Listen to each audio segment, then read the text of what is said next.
புதிய தலைமுறை சார்பில் உதகையில் என் நாடு என் ஓட்டு விழிப்புணர்வு நிகழ்ச்சி நடைபெற்றது. இது தொடர்பான தகவல்களை செய்தியாளர் ஜான்சனிடம் கேட்கலாம். என்ன விவரம் ஜான்சன்?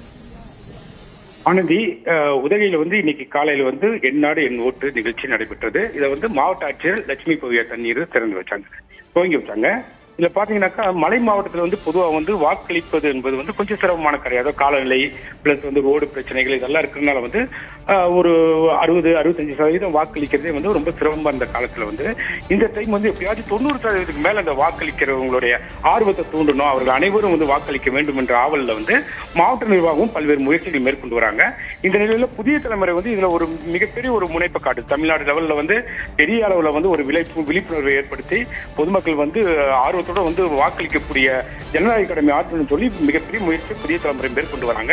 இதுக்கு மாவட்ட நிர்வாகம் நல்லா சப்போர்ட் கொடுத்துருக்கனால இன்று காலையில அவங்க பல்வேறு எலெக்ஷன் பணிகளுக்கு இடையே புதிய தலைமுறையோடு இணைந்து அவங்களும் இந்த பேரணியை துவக்கி வச்சாங்க.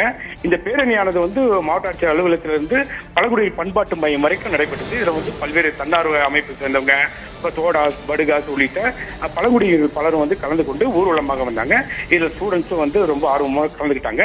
இதுல முதல் முறை வாக்காளர்கள் மிக அதிக அளவில் கலந்து கொண்டு தன்னுடைய தான் வாக்களிக்கிறதுனால என்ன நடக்க போகுது, என்ன மாற்றங்கள் இந்த சமுதாயத்தில் நடக்க போகுதுன்ற மாதிரி அதுக்குண்டான விழிப்புணர்வு வாசகங்களை தங்களை கையில ஏந்தியவாறு அவங்க ஊர்வலமாக வந்தாங்க. இதனை தொடர்ந்து தற்போது உதகை அரசு கலைக்கல்லூரியில் நமக்கு மக்களுடன் புதிய தலைமை நிகழ்ச்சி இப்ப தொடர்ந்து நடைபெற்று வருகிறது. ஆனந்தி, தகவல்களுக்கு நன்றி ஜான்சன்.